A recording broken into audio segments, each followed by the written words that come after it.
Haleluya. Gimana kabarnya pagi hari ini Bapak Ibu? Kalau kebaktian kedua banyak anak-anak muda, saya tahu muka kalian banyak angpau.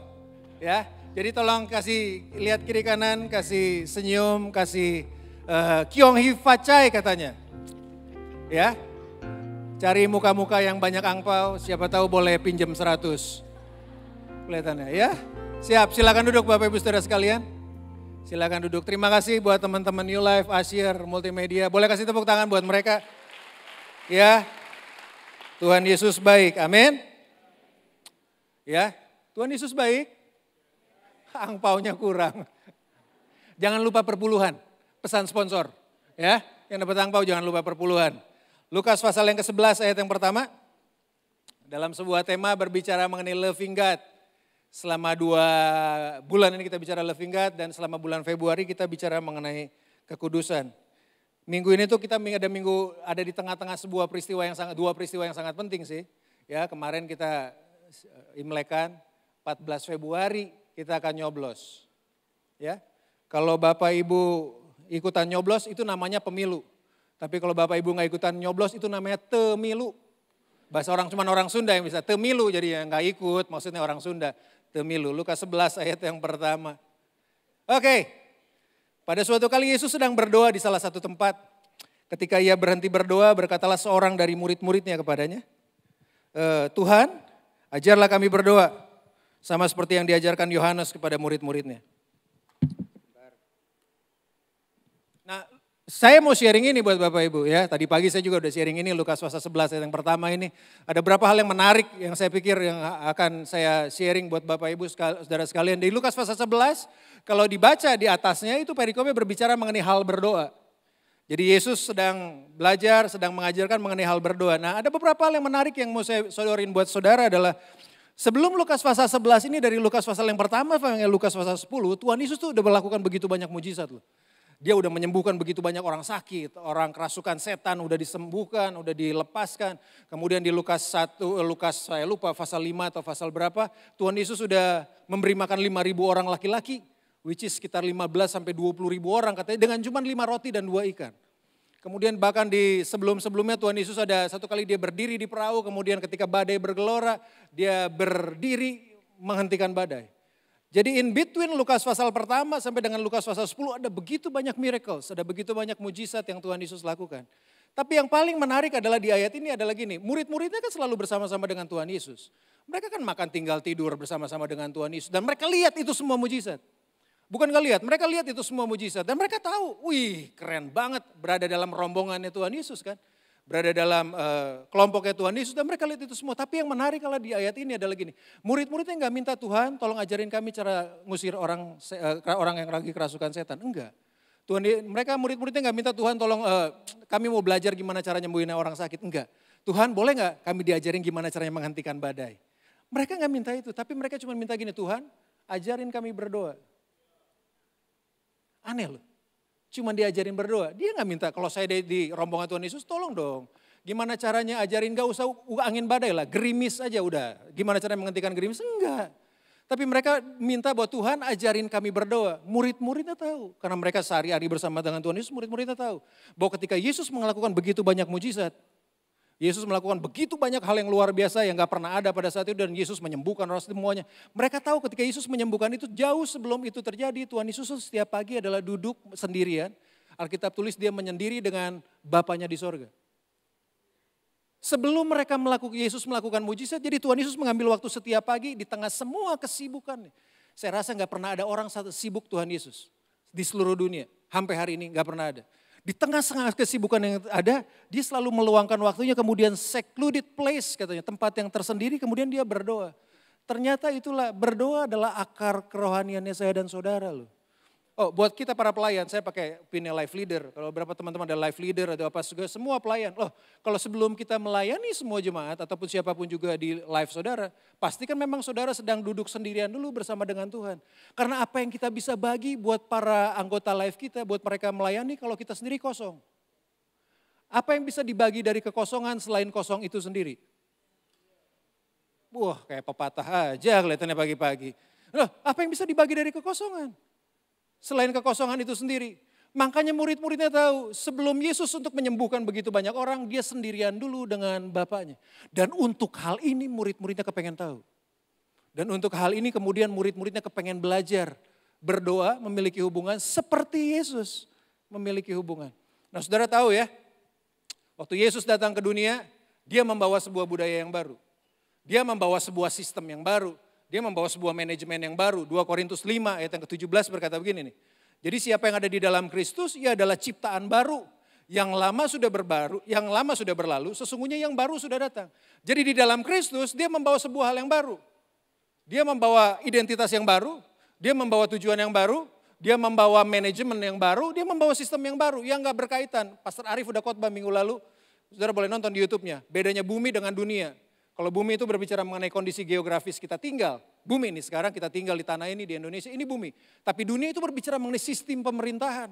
Yang ada sistem, ada 7 sebetulnya, 7 pilar di dunia, di kosmos itu ada pendidikan, ada pemerintahan, ada agama, ada arts and entertainment, ada bisnis, ada begitu banyak hal. Dan itu bicara sistem dunia.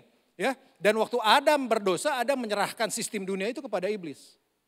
Jadi dunia yang kita tinggalin ini ada dalam penguasaannya iblis. Nah, dengerin khotbah minggu lalu lah. Ya, Bapak Ibu kelihatan gak percaya. Ada di khotbah minggu lalu, cari di YouTube. Nah itu berbicara mengenai itu. Dan Yesus datang ke dunia, dia datang ke bumi ke dunia, dia membawa sebuah hal yang baru. Dia menetapkan sebuah hal yang baru. Tujuannya yang harus baru, sistemnya baru, manajemennya baru, gaya hidupnya baru, budayanya baru. Tadi ayatnya 2 Korintus 5:17 yang saya ingat minggu lalu tuh Pastor Arief sempat ngomong, kalau ada mungkin yang terikat atau keluarga yang terikat dengan LGBT atau apapun juga, karena berkata gini, saya adalah seorang laki-laki yang terperangkap dalam tubuh perempuan. Kan sering kali begitu kan, Anda perlu lahir baru. Karena di dalam Kristus semuanya baru loh. Hello, kurang powerful apa ini? Kalau Anda berkata bahwa saya lahir dari keluarga miskin 7 turunan, 8 keturunan, di dalam Kristus Anda manusia baru. Titik, gak ada komanya. Kalau saudara berkata, saya ini bodoh, saya ini miskin, saya ini gimana. Orang tua di dalam Kristus Anda dan saya adalah ciptaan yang baru. Itu yang perlu dipegang. Dan waktu Yesus datang itu dia membawa budaya yang baru, dia membawa sistem yang baru. Minggu lalu saya anterin anak saya ke kampus, ternyata mulai 1 Februari, kalau mau keluar kampusnya, kalau pakai mobil keluar kampusnya itu gak bisa bayar pakai duit tunai. Jadi harus pakai e-money. Iya, jadi harus pakai e-money. Jadi kemudian saya punya pengertian kalau saudara punya uang 10 juta pun gak bisa keluar-keluar. Kenapa? Harus pakai e-money. Sistemnya baru. Budayanya baru. Manajemennya baru. Itu sebabnya kemudian waktu Yesus datang ke dunia yang paling menolak adalah agama. Yesus datang dunia dengan sebuah budaya baru. Nah budaya ini berdoa seperti kayak gini yang Yesus kemudian ajarin buat murid-muridnya. Yohanes Yesus yang mengajarkannya buat murid-muridnya berdoa yang adalah akar kerohanian. Tuhan Yesus membawa sebuah budaya yang baru ketika dia datang ke dunia yaitu budaya kerajaan sorga. Lihat message-nya Tuhan Yesus.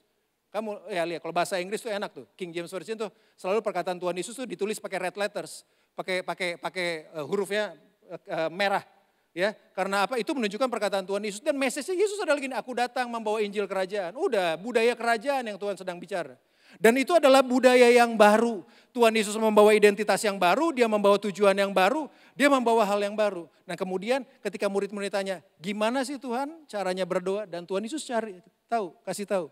Berdoa dengan gayanya Tuhan Yesus, berdoa dengan sistemnya Tuhan Yesus, berdoa dengan manajemen yang baru dari Tuhan Yesus, berbeda dengan berdoa dari sistem yang lama.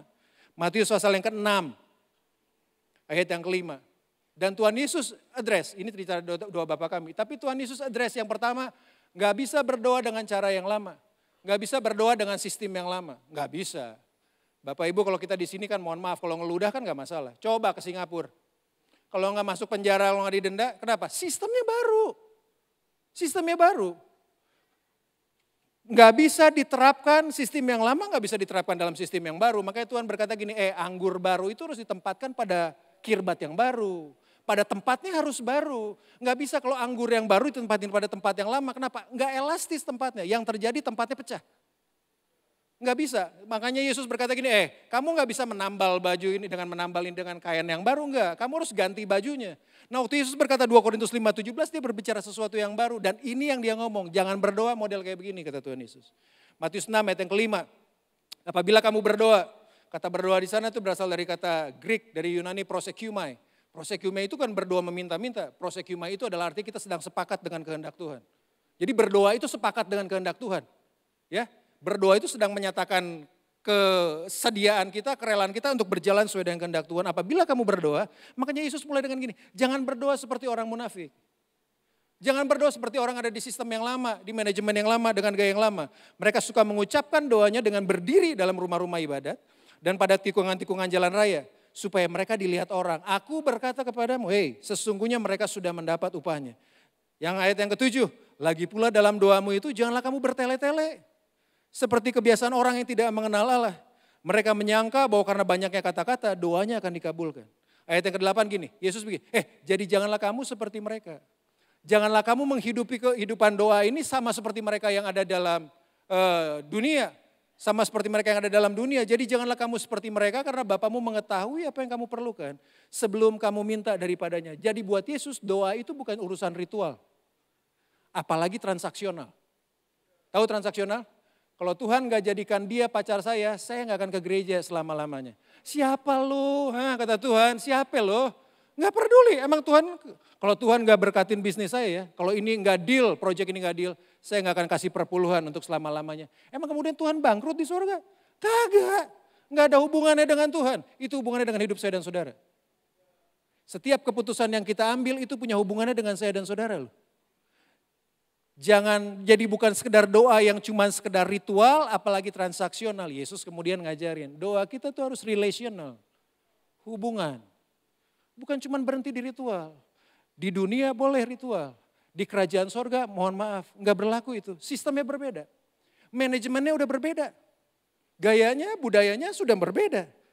Matius 6, kemudian dia kasih tahu, yang tadi kan jangan ya. Kemudian dia kasih tahu gimana cara berdoanya, Matius 6. Tetapi jika engkau berdoa, masuklah ke dalam kamarmu, tutuplah pintu, dan berdoalah kepada Bapamu yang ada di tempat tersembunyi. Maka Bapamu yang melihat yang tersembunyi akan membalasnya kepadamu. Poin pertama doa yang Yesus ajarkan. Buat kita murid-muridnya yang diajarkan kepada murid-muridnya pada saat itu dan juga buat kita. Yang pertama sifatnya doa adalah internal. Ke dalam. Tadi kita lihat yang di atas ya. Berdoanya di pinggiran jalan. Masalah? Enggak masalah. Di pinggir jalan enggak masalah juga. Tapi bermasalah ketika motivasinya cuma untuk dilihat oleh orang. Kemudian yang kedua kan bicara mengenai doanya bertele-tele. Saudara tahu artinya tele? Tele itu jauh. Jadi doanya jauh-jauhan. Enggak lah, bertele-tele bukan berjauh-jauhan. Tapi itu memang enggak masuk dalam sistemnya Tuhan. Kalau kamu mau berdoa yang pertama adalah internal. Ini poin pentingnya. Karena seberapapun bagus kehidupan saya dan saudara. Internal itu punya pengertian gini. Kalau yang di internal kita baik, bagus. Yang di luar yang eksternal akan bagus. Orang mukanya gak percaya deh kelihatan. Kemarin gak dapat babi hong, dapat jeruknya doang, ya udahlah gak apa-apa lah ya. Imlek. Iya, bagusnya nih buah bukan karena buahnya loh. Bagusnya di buah karena isi daging yang ada di dalamnya. Betul? Betul gak? Iya dong. Sebagus-bagusnya ini buah, kalau di dalamnya asam, ini buah gak ada harganya, gak ada artinya. Kenapa? Asam. Makanya Yesus berkata hal yang pertama kalau berdoa adalah internal. Yang di dalam. Karena kalau yang di internalnya bagus, yang eksternal di luar juga bagus. Tapi kalau yang di luarnya kemudian bagus, belum tentu loh ini bagus. Makanya buat para orang tua yang cari jodoh, kita diajarin dalam budaya itu. Bobot, bibit, bebet, bebet. Betul? Bukan cuma tampang di luar. Enggak. Makanya kemudian 1 Samuel 16 ayat yang ke-7 waktu Tuhan pilih Daud. Saya nggak tulis di itu, tapi 1 Samuel 16 ayat 7 berkata gini, bukan yang dilihat manusia, yang dilihat Allah. Manusia melihat apa yang di depan mata, tapi Tuhan melihat hati. Tuhan itu melihat apa yang di dalam. Tuhan itu melihat internally kita apa yang di dalam. Sebagus-bagusnya buah ini kalau di dalamnya busuk-busuk. Gak ada harganya. Tapi sementara kalau buah ini walaupun mungkin luar penampakannya biasa-biasa aja. Tapi kalau dalamnya memang manis, yang keluar akan menjadi hal yang manis. Saya kasih contoh ini di taping. Video taping itu pakai duren. ABLM tuh keluarin duren. Dia duren apa bagusnya sih? Berduri kayak gitu tajam. Mohon maaf, saya gak suka duren. Makanya tapi istri saya bilang, Dede tuh menyedihkan banget hidupnya. Gak suka duren kata dia. Tapi saya bilang buat istri saya, dia juga menyedihkan hidupnya. Kenapa? Gak suka babi dia. Jadi kan sama-sama, kami pasangan sepadan. Jadi gak boleh saling ini. Jadi memang sepadan. Loh, duren tuh apa bagusnya Bapak Ibu, tajam kayak begitu. Tapi kalau yang di dalamnya kemudian internal dagingnya itu kemudian menjadi yang enak. Duri di luarnya kalau saudara dan saya kan gak ambil pusing. Kalau yang di dalam kita internally, anak muda, yang di dalam kita secara internally di dalam kemudian bagus, mohon maaf, mungkin potongan di luar casingnya nggak banget, tapi kalau yang di dalamnya bagus, saya beritahu, yang di dalam itu akan berbicara lebih hebat daripada apa yang ada di luar. Yang internal itu akan berbicara lebih hebat dengan apa yang eksternal. Ada begitu banyak orang, mohon maaf ya, pakai tas hurufnya H, Herman maksudnya. Keren banget men. Tapi kemarin saudara cuma 5, 10, 15 menit dengerin apa omongannya. Kalau yang di dalamnya nggak benar, sehebat, sebagus-bagusnya, semahal-mahalnya tas, kan tetap aja. It is inside of us. Tuhan itu bekerja inside out, dari dalam keluar. Dia nggak bekerja dari luar ke dalam, mohon maaf. Itu mungkin caranya dunia. Tapi dalam kerajaan sorga manajemennya, Tuhan itu bekerja inside out. Dia bekerja dari dalam internal, kemudian keluar. Mau dipoles seberapa bagus di luar, kalau yang di dalamnya busuk akan busuk. Saya nggak bilang bapak ibu-ibu nggak boleh botox, ya permak-permak muka, enggak masalah bu, pergilah. Istriku kamu jangan, nggak boleh. Itu karena mempengaruhi keuangan negara kalau kayak begitu kan. Janganlah kalau istri saya. Kalau bapak ibu boleh lah istri-istrinya, enggak masalah. Tapi sebelum bapak ibu permak yang, iya bapak ibu lagi, sebelum ibu-ibu lah ya, tapi bapak-bapak juga suka. Sebelum ibu-ibu melakukan kayak gitu, pastikan internal yang di dalamnya harus dipelihara. Internal yang di dalamnya harus diurus. Iya enggak? Sebelum kesini kan saya yakin bapak ibu saudara sekalian kan pasti milih baju ini. Iya dong, enggak ada yang kemudian ketika bangun gua ambil baju yang ada, enggak.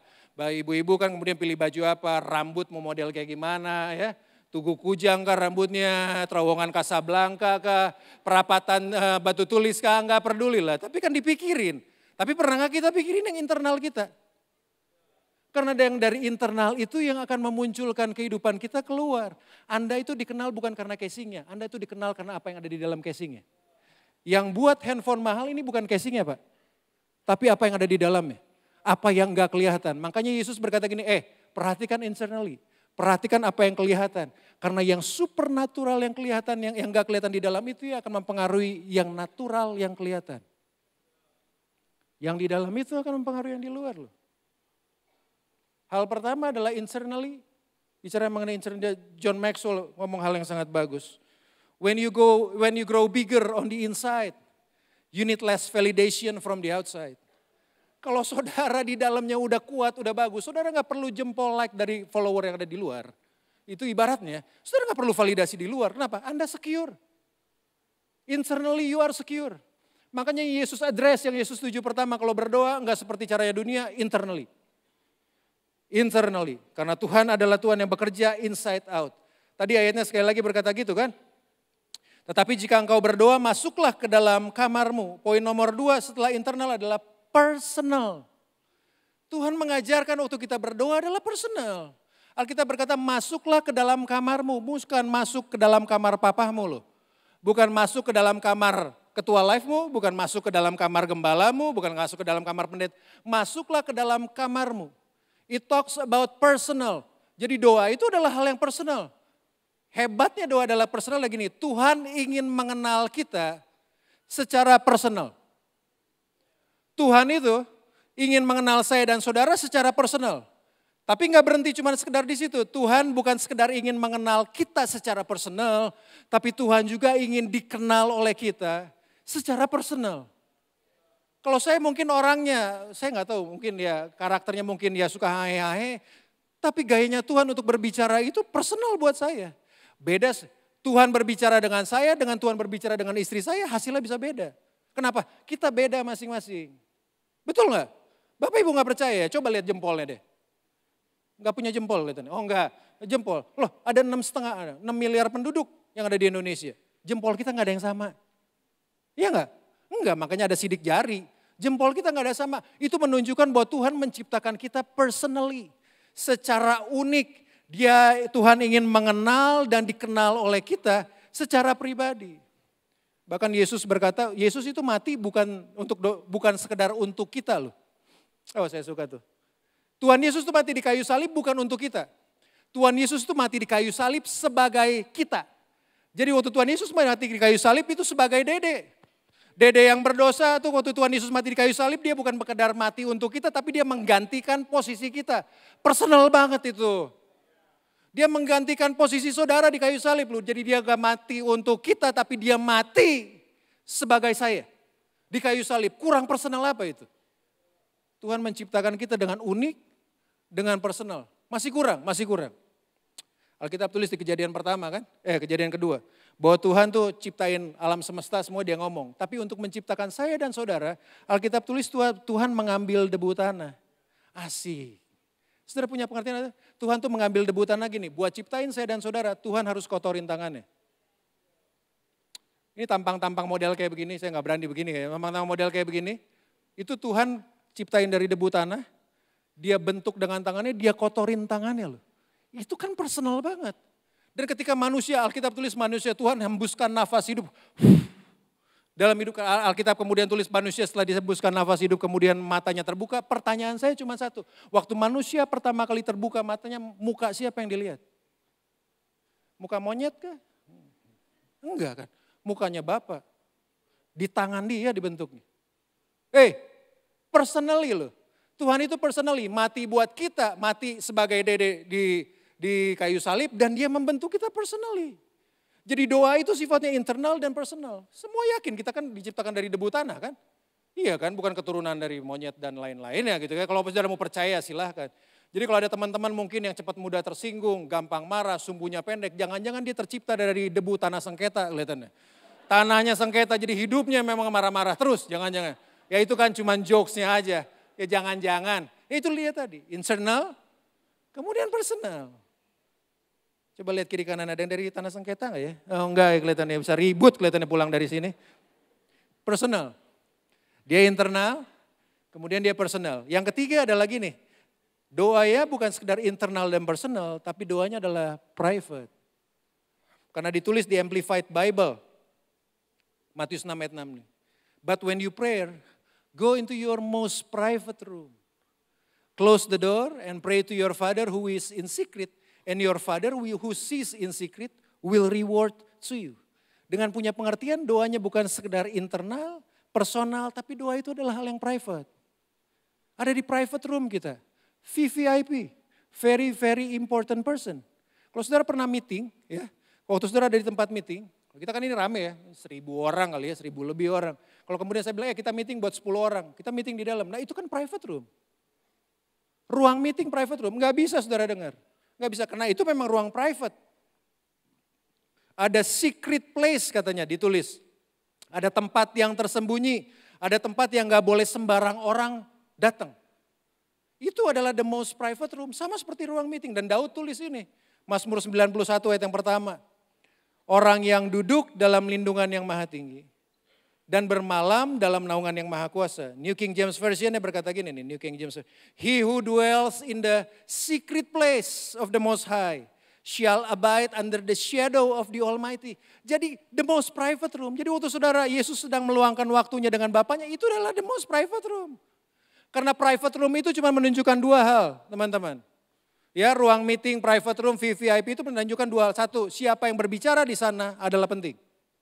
Setuju kan? Iya dong, private room, ruang private, ruang rapat, meeting room, kalau disebut dengan dia adalah VVIP, siapa yang berbicara itu penting. Nah Tuhan kan penting, dia pribadi yang paling penting. Jadi kalau saudara meluangkan waktu dalam sistem, dalam manajemen barunya Tuhan, Tuhan adalah pribadi yang sangat penting dalam kehidupan kita. Dan bukan cuma sekedar Tuhan adalah pribadi yang penting, bagi Tuhan kita pun penting. Enggak berhenti di situ karena cuma ada dua orang. Cuman saya dan Tuhan. Bagi saya Tuhan adalah penting. Tapi bagi Tuhan saudara penting loh. Jadi Anda yang mungkin berkata bahwa hidup gua gak penting, salah. Bagi Tuhan Anda penting. Bagi Tuhan kita penting. Bagi Tuhan kita berharga loh. Bagi Tuhan tuh kita bernilai. Kalau kita gak bernilai gak mungkin dia kotorin tangannya untuk membentuk saya dan saudara. Personal banget tuh. Makanya lihat walaupun tampang kita kayak begini tapi kita disayang Tuhan. Sangat berharga, bernilai di hadapan Tuhan. Private itu menunjukkan bahwa siapa yang berbicara itu penting pertama. Yang kedua adalah berbicara apa yang dibicarakan itu penting. Enggak semua orang bisa dengar. Tujuan saudara tuh ada di private room saudara. Kalau saudara sedang bingung dengan tujuan saudara, sering-sering nongkrong di private room saudara. Jangan sering-sering ngopi lah kelihatannya. Sering-sering nongkrong di private room saudara, tanya Tuhan karena tujuan saudara ada di sana. Semua hidup, nilai, identitas, budaya, semua yang saudara perlukan ada di most private room. Kenapa? Karena yang menciptakan saya dan saudara hadir di sana. Tuhan itu hadir di sana. Di private roomnya kita. Dan ini Tuhan udah berbicara juga di perjanjian lama tentang hal ini. Keluaran pasal 28. Ayat 42 sampai 43. Nah ini Keluaran 28 ini rangkaian bahwa Tuhan sedang memerintahkan Musa untuk bangsa Israel akan membuat kemah suci. Ya. Dan Keluaran 28 ini berbicara mengenai Tuhan lagi suruh Musa. Tuhan yang nyuruh Musa untuk buat pakaian imam. Nah ini terakhirnya ini. Di bagian partnya pakaian imam. Keluaran 28 ayat 42. Buatlah celana-celana lenan bagi mereka untuk menutupi daging auratnya. Celana itu haruslah dari pinggang sampai paha panjangnya. Titik di situ aja, nggak usah dimunculin. Buatlah celana-celana lenan bagi mereka untuk menutupi daging auratnya. Celana itu haruslah dari pinggang sampai paha panjang. Ini lagi bicara pakaian imam. Pertanyaan saya, kalau itu sedang berbicara, itu kan Tuhan sedang bicara mengenai pakaian dalam. Bukan kuotaan, mohon maaf. Tuhan tuh lagi bilang tentang celana dalam imam loh. Sampai celana dalam imam Tuhan urusin. Hidup saudara kenapa gak diurusin sih? Gak mungkin Tuhan gak urusin. Sampai pakaian dalam imam aja Tuhan harus kasih tahu. Saudara tahu akibat, itu kan internal banget. Itu kan personal banget. Itu kan private banget. Di dalam loh. Akibatnya kan mengerikan. Ayat yang ke-43 tolong munculin. Harun dan anak-anaknya haruslah memakainya. Apabila mereka masuk ke dalam kemah pertemuan atau apabila mereka datang ke mesbah untuk menyelenggarakan kebaktian tempat kudus, supaya mereka jangan membawa kesalahan kepada dirinya lalu mati. Itulah suatu ketetapan untuk selama-lamanya baginya dan bagi keturunannya. Mohon maaf ya, kalau imam hari itu salah pakai celana dalam, mati urusannya. Hei, itu kan ayatnya. Mohon maaf loh, emang begitu ayatnya. Ya kenapa? Karena kan namanya juga pakaian dalam di dalam. Cuman Superman dan Batman yang pakaian dalamnya di luar. Saya nggak tahu alasannya, ya tanya mereka lah. Tapi kan ini di dalam. Internal, personal, private banget di dalam. Sampai pakaian dalam Tuhan urusin. Jodoh saudara Tuhan udah urusin. Yang amin tuh kelihatannya lagi sendiri kelihatannya. Tuhan mengasihi kamu nak. Jadi lupa kalau bicara jodoh. Aduh, kita bayangkan ngurusin jodoh gitu ya. Loh, di perjanjian lama Tuhan urusin bahwa itu adalah internal, personal, kemudian bicara mengenai hal yang private. Yang nomor 4 adalah doa yang Yesus inginkan adalah yang nomor 4 bicara mengenai intimasi. Bicara mengenai keintiman. Bicara karena Matius 6, 9 ayat 10 berkata gini, karena itu berdoalah demikian. Bapa kami yang di sorga, dikuduskanlah namamu. Datanglah kerajaanmu, jadilah kehendakmu di bumi seperti di sorga. Di sistem yang lama memanggil Tuhannya adalah Tuhan. Tapi di sistem yang baru kemudian Yesus membuat budaya yang menggoncangkan ahli-ahli agama loh pada saat itu. Waktu dia panggil Tuhan sebagai Bapa. Karena bagi orang yang agamawi di luar memanggil Tuhan Bapa itu kurang ajar. Loh bagi Yesus enggak. Karena memang doa itu bukan sekedar ritual, doa itu relational. Memanggil Bapa di sorga. Kita itu punya Bapa yang punya sorga dan seluruh yang ada di isinya. Jadi waktu itu Yesus berkata kamu bisa panggil Bapa, dia sedang berbicara gini, kamu punya akses pada Bapa di sorga. Saya dan saudara punya akses pada Bapa di sorga loh. Enggak bercanda ini. Kita punya akses kepada Bapa yang punya sorga. Bukan sekedar kita punya akses ke sorga. Tapi kita punya akses kepada Bapa yang ada di sorga. Kalau Bapak Ibu mau masuk ke kantor gereja, itu harus pakai kartu. Kartu anggota, kartu buat akses masuk. Enggak pakai kartu, pakai KTP, pakai ATM, pakai apa, enggak bisa masuk saudara. Cuman pakai kartu yang dikeluarkan oleh gereja untuk bisa masuk. Enggak bisa masuk kita. Dan Yesus berkata gini di Yohanes 14 ayat yang ke-6. Kata Yesus kepadanya, akulah jalan dan kebenaran dan hidup. Tidak ada seorang pun yang dapat datang kepada Bapa kalau tidak melalui aku. Dia adalah akses untuk menuju kepada Bapa di sorga. Akses kita kepada Bapa di sorga hanya melalui Tuhan Yesus loh. Jadi kalau saudara mau masuk ke kantor gereja itu harus pakai akses. Atau ada orang yang dari dalam kantor keluar kantor ngajakin saudara masuk. Itu kita kenal dengan istilah orang dalam. Lagi rame kan orang dalam itu. Orang dalam. Yesus itu orang dalam. Orang dalam sorga dia. Dan cuma dia yang bisa lakukan. Intimasi, keintiman yang dibangun oleh sebuah hubungan sama seperti anak dengan Bapa, aksesnya kan cuma melalui Yesus. Enggak dengan yang lain. Tidak dengan yang lain. Akses kepada Bapa punya pengertian kita bisa mendapat semua hal yang sorga sudah sediakan dalam kehidupan saya dan saudara. Kenapa kemudian saya berbicara mengenai bahwa doa itu adalah internal, personal, private, kemudian intimacy dengan intim. Dan hubungan namanya juga keintiman, itu kan berbicara mengenai hubungan. Kedalaman hubungan. Hubungan yang dalam, mohon maaf kalau bicara mengenai hubungan intim, kan hubungan bicara kedalaman. Itu bicara roh, jiwa, dan tubuh, bukan sekedar di tubuh. Karena mumpung ada anak muda, enggak. Seks di luar pernikahan itu dosa, titik. Anda sedang membalikkan ordernya Tuhan. Karena Alkitab berkata Tuhan berkatin, kemudian beranak cucu. Kemudian berkatin, berfirman, beranak cucu. Enggak ditukar, beranak cucu dulu, berkatin, kemudian berfirman. Mohon maaf, buat urusan yang itu titik enggak bisa ditawar. Bahwa Tuhan memberkati dalam pernikahan. Ngerti ya? Saya berharap anak muda ngerti ketika di luar dijual dengan murah, itu gayanya dunia. Kenapa? Supaya nanti kalau nggak suka, kita bisa tukeran. Lu pikir beli baju di pasar Bogor kali jodoh ditukar-tukar. Enggak. Kekudusan, nah itu kan bicara kekudusan. Itu kan bicara mengenai hubungan. Dan dalam sistem yang baru, itu adalah bicara mengenai keintiman. Dan hubungan itu dengan hubungan kita dengan Tuhan yang intim. Kenapa saya tadi bilang internal, personal, kemudian private dan intimacy? Itu yang disebut kalau hasil daripada berdoa yang Yesus lakukan tersebut, yang itu yang disebut dengan sanctification sebetulnya. Yang disebut dengan pengudusan, yang disebut dengan kekudusan. Karena arti kekudusan itu punya pengertian set apart for God. Dipisahkan untuk Tuhan. Loh, bukankah waktu saudara sendirian di sini dengan Tuhan secara internal, personal, private, dan intimacy saudara, dan saya sedang sendiri bersama-sama dengan Tuhan, sedang bersama dengan Tuhan di sini. Sehingga proses sanctification, pengudusannya di sini. Iya enggak? Karena enggak mungkin kita menjadi kudus dengan kekuatan kita sendiri. Enggak mungkin. Roma 7 ayat 21 dan 23. Demikianlah aku dapati hukum ini. Ini Rasul Paulus loh ya. Kalau belum pernah dengar Rasul Paulus, kali ini harus dengar. Rasul Paulus itu tulis 2/3 perjanjian baru. Ya, Rasul Paulus tulis 2/3 perjanjian baru.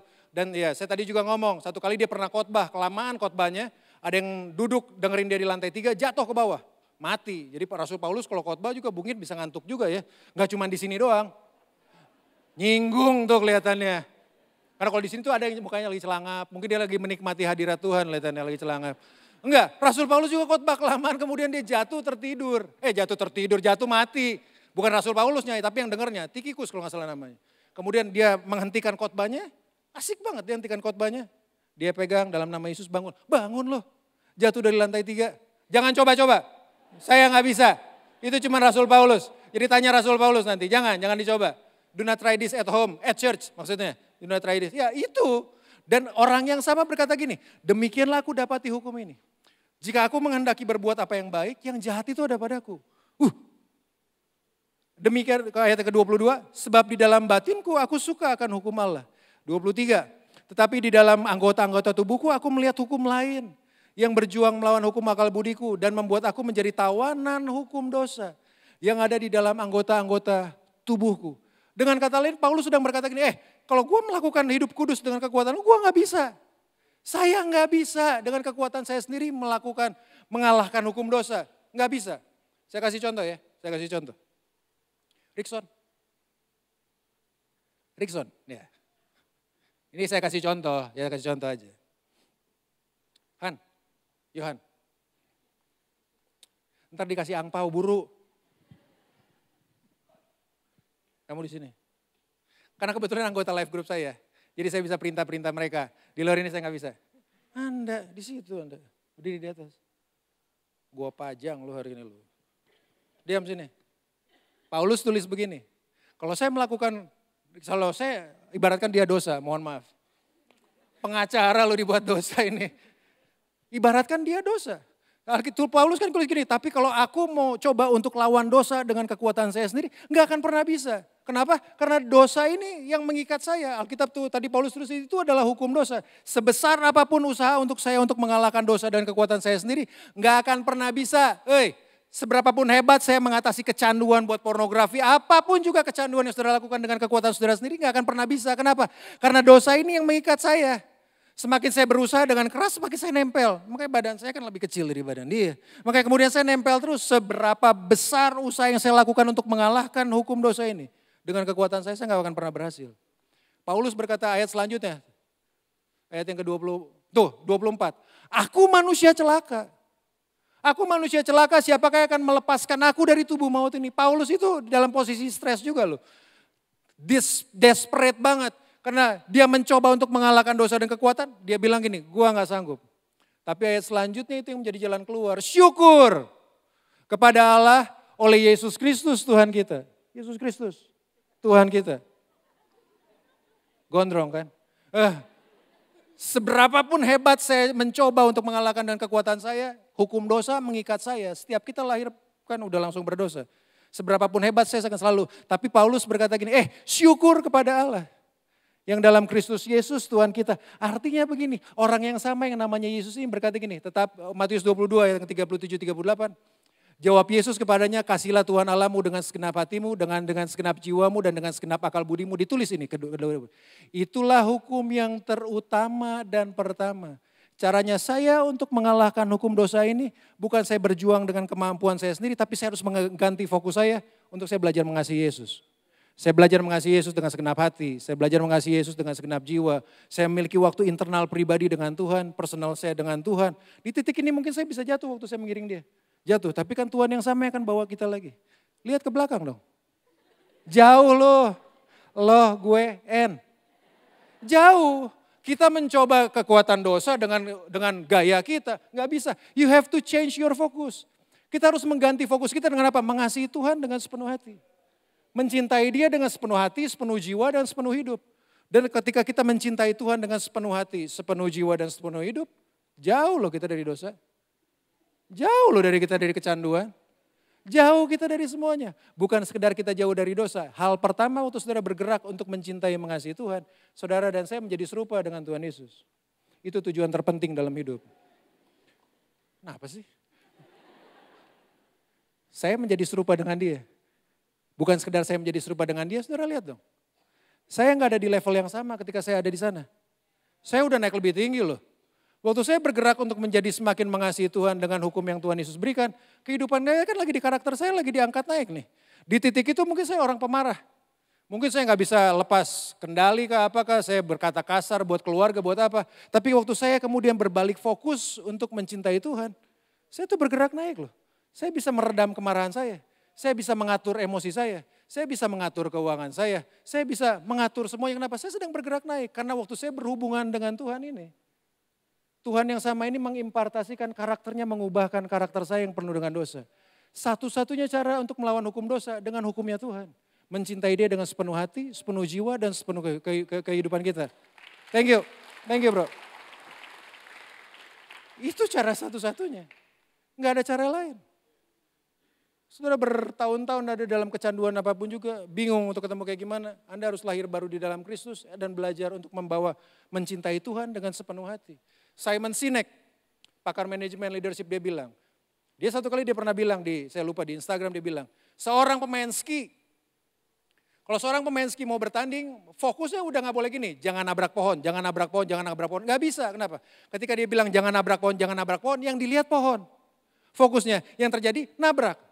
Yang dia bilang, lu harus ganti fokusnya. Apa lihat ya? Lihat salju, lihat jalan, lihat salju. Kenapa? Dengan kayak gitu dia mengubah. Dia gak akan ketabrak pohon, sama dengan kita. Kalau saudara mau terlepas dari dosa, hukum dosa bagaimanapun juga dengan kekuatan kita sendiri, gak akan pernah bisa. Tapi Yesus yang sama, yang memberikan contoh teladan bagaimana dia berhubungan dengan Bapa, itu Yesus yang sama waktu berkata gini, kalau kamu mengasihi aku dengan sepenuh hati, jiwa, dan kehidupan, itu adalah hukum yang terutama terlepas dari hukum dosa. Menjadikan kita serupa dengan Tuhan. Yang kedua mengangkat kehidupan kita naik ke atas. Yang ketiga menjauhkan kita dari dosa. 2 Timotius 2 ayat yang ke-21. Jadi semakin sering kita duduk kemudian berhubungan internal, personal, private, dan intimacy dengan Tuhan. Semakin kita akan mendapatkan gambaran karakter Tuhan dalam kehidupan saya dan saudara. 2 Timotius 2 ayat 21. Jika seorang menyucikan dirinya dari hal-hal yang jahat. Kalau kita menyucikan diri kita dari hal yang jahat bukan dengan kekuatan kita. Tapi dengan keputusan kita untuk belajar untuk mencintai Tuhan. Keputusan kita untuk berada di life group. Keputusan kita untuk berada di life group itu keputusan penting untuk kita berjalan sesuai dengan jalannya Tuhan loh. Yang belum ikutan life group ke bawah daftar. Jika seorang menyucikan dirinya dari hal yang jahat, ia akan menjadi perabot rumah untuk maksud yang mulia. Ia dikuduskan, dipandang layak untuk dipakai tuannya dan disediakan untuk setiap pekerjaan yang mulia. Mohon maaf, kalau saudara punya sepatu harganya 50.000, satu lagi sepatu saudara harganya 5 juta. Contoh, pertanyaan saya, yang 5 juta mau dipakai ke Pasar Bogor? Anda sultan banget kalau kayak begitu ya. Keren. Enggak, kenapa? Karena semakin mahal sebuah benda, itu akan dipakai untuk hanya pada situasi-situasi khusus. Buat Sincia, buat Imlek kayak gini. Kenapa? Semakin mahal, jarang dipakai. Kalau Alkitab berkata ini, kalau kamu menyucikan diri dari hal yang jahat, aku Tuhan bisa pakai kamu untuk hal-hal yang mulia. Seringkali kita tuh nggak mengambil keputusan untuk, itu yang saya bilang tadi, mengambil keputusan untuk membangun hubungan dengan Tuhan. Kenapa? Jadi hidup kita begini-begini aja. Susah untuk Tuhan naikkan saya dan saudara. Yang salah bukannya Tuhannya, yang salah kan kitanya. Jikalau kamu menyucikan diri dari hal yang jahat, ia akan menjadi perabot rumah untuk maksud yang mulia. Dan yang paling menarik adalah gini, kekudusan berarti bunga pengertian bukan keluar dari usaha kita, tapi kekudusan adalah usaha dari bagaimana kita membangun hubungan dengan Tuhan. Membangun hubungan dengan Tuhan. Kekudusan yang bukan lahir karena kekuatan kita, tapi kekudusan yang lahir karena kita memiliki hubungan dengan Tuhan. Tuhan kita tuh adalah raja di atas segala raja. Tadi kita udah nanyain. Waktu Yesus berkata kalau kamu berdoa panggil Tuhan sebagai Bapa, kan itu bicara mengenai akses. Itu berbicara mengenai sebuah hubungan yang dalam. Dan yang saya buat kagum adalah gini, Tuhan kita gak otoriter loh. Dia gak pernah paksa-paksa saya dan saudara. Iya, kalau Tuhan minta A hari ini harus dikasih. Kenapa? Dia penguasa dalam kehidupan saya dan saudara. Tapi dia sebagai Bapa gak begitu tuh, gak otoriter tuh. Bapa kita di dunia mungkin otoriter. Bapak di kita di dunia mungkin abusive, melecehkan semuanya. Tapi Bapak di sorga gak pernah. Dia gak otoriter, dia gak pernah lakukan hal yang buruk. Dia selalu Bapak di sorga yang memberikan sesuatu yang terbaik buat kehidupan kita, anak-anaknya. Wahyu pasal yang ketiga ayat yang ke-20. Saya selesai dengan ini. Pemain musik boleh kita berdiri sama-sama. Berdiri lagi. Pemain musik tolong ke sini. Wahyu pasal yang ketiga ayat 20. Lihat, dibuka dengan lihat. Aku berdiri di muka pintu dan mengetok. Sudah bayangin gak? Bapak raja di atas segala raja berdiri di muka pintu dan mengetuk. Kalau saya Bapak di sorga saya terobos aja. Kalau pintunya gak dibuka gua ambrukin semua rumahnya. Ibaratnya kenapa? Loh saya yang punya loh. Ada yang berani di sini kalau misalnya Tuhan hari ini datang malaikat maut jemput saya dan saudara. Saudara lah ya, jangan saya lah ya. Kalau malaikat maut kemudian jemput, ntar dulu dong belum kawin. Bisnis aja begini anak masih kecil, nggak bisa. Kenapa? Dia punya semuanya. Tapi untuk urusan memiliki hubungan dengan Tuhan, Alkitab berkata gini, lihat aku berdiri di muka pintu, aku ketok. Sopan banget tuh Tuhan. Aku ketok, jikalau ada orang yang mendengar suaraku, bukan sekedar dia berdiri di muka pintu dan dia mengetuk, dia panggil. Keren nggak? Tuhan kita gitu tuh. Lihat aku berdiri di muka pintu dan mengetok. Jikalau ada orang yang mendengar suaraku dan membukakan pintu, aku akan masuk mendapatkannya. Aku akan makan bersama dengan dia dan ia bersama-sama dengan aku. Tuhan berdiri di muka pintu, dia ketok. Kalau saudara dengar suaranya dan saudara buka, aku akan masuk, aku akan makan. Makan bukan dengan hidangan yang ada di rumah kita, makan dengan hidangan yang sudah Tuhan siapin. Bukankah hidangan yang Tuhan siapin adalah hidangan yang terbaik? Iya enggak? Itu Bapak kita. Ya, lagi rame nih, Bapak kita memang agak lain. Pasukan Bermarga ada di sini, Pasukan Bermarga? Iya dong. Sudah tahu lagunya, mohon maaf saya nggak promo, tapi ya itu film. Agak lain kamu, agak lain bapakmu, agak lain kau sekeluarga. Itu kan lagunya agak lain. Ya saya nggak promo, tapi memang agak lain Bapak kita. Bapak di sorga tuh agak lain loh. Kalau Bapak di dunia abusif, Bapak di sorga mengasihi saudara tanpa syarat. Tapi dia juga disiplin. Dan dia berdiri di muka pintu dan mengetok. Dia gak pernah paksa. Karena hubungan disertai dengan paksaan tidak pernah membawa kesenangan. Hubungan yang disertai dengan paksaan gak pernah bawa kesenangan. Tapi hubungan yang dibangun dengan kerinduan itu yang membawa kenikmatan. Contoh paling gampang kalau saudara terpaksa datang ke sebuah acara atau saudara ada yang terpaksa gak datang ke gereja. Gak tahu ya saya, saudara ini. Kalau saudara terpaksa datang ke sebuah acara, cuma dua hal yang terjadi. Kalau saudara terpaksa datang ke sebuah acara, satu, saudara gak nyaman. Yang kedua, saudara pengen cepat pulang. Iya gak? Gak nyaman. Makanya Bapak gak pernah paksa saya dan saudara. Agak lain Bapak kita. Agak lain. Karena dia adalah Bapak di sorga yang mencintai kita apa adanya. Agama ngajarin, saya tutup dengan agama ngajarin. Kalau saudara mau datang pada Tuhan, saudara harus dalam keadaan kudus. Saudara harus dalam keadaan suci. Kalau bisa pakai baju putih, pakai apa? Agama ngajarin gitu. Tapi Yesus ngajarin gini, kalau kamu mau datang pada aku, datang as you are. Apa adanya kamu. Lu lagi hancur, lagi berantakan, habis kecebur di got. Datang aja. Waktu saudara datang pada Tuhan, saudara pulang dikuduskan. Itu yang buat beda. Agama mengajarin kalau kita datang apapun juga, ya saudara harus dalam keadaan bersih, saudara harus rapi enggak. Tapi Yesus berkata, datang apa adanya. Anda mau yang pernah selingkuh, pernah apa, datang aja apa adanya. Waktu saudara bertemu dengan Tuhan, ciptaan yang barunya muncul. Saudara akan pulang kemudian dipulihkan. Amin. Itu adalah bicara ciptaan yang baru. Pastor Arief tulis ini di awal Januari. Kalau sesuatu hal itu menjadi prioritas dalam hidup saya dan saudara, saudara akan lakukan begitu banyak cara supaya prioritas itu bisa terpenuhi. Contohnya, lagu bayar uang sekolah anak. Saudara itu kalau itu jadi prioritas, semua akan saudara kerjakan. Kepala jadi kaki, kaki jadi kepala, gak peduli rasa malu, urat malunya harus diputusin. Kenapa? Karena ini prioritas. Tapi kalau hubungan dengan Tuhan bukan prioritas, yang saudara cari bukannya jalan tapi adalah alasan. Alasan untuk gak melakukannya. Lihat aku berdiri di muka pintu dan aku mengetok, kata Tuhan. Barang siapa mendengar suaraku, aku akan masuk, aku akan mendapatkan dia, makan bersama-sama dengan dia. Sementara kita berhadapan dengan perjamuan suci, Yesus mati bukan untuk saya, tapi dia mati sebagai saya di sana. Untuk Bapa, untuk Tuhan yang model kayak gini, kita harus menyembahnya, kita harus mengasihi dengan sepenuh hati. Amin. Bangkit berdiri sama-sama. Kita akan nyanyikan lagu itu. Sungguh besar. Thank you Jesus. Kami mengambil waktu ini beberapa saat Tuhan. Terima kasih Tuhan Yesus. Sungguh besar pengorbanan. Mari naikkan dengan hati Bapak Ibu Saudara sekalian. Yes. Terlalu dalam untuk dimengerti. Sungguh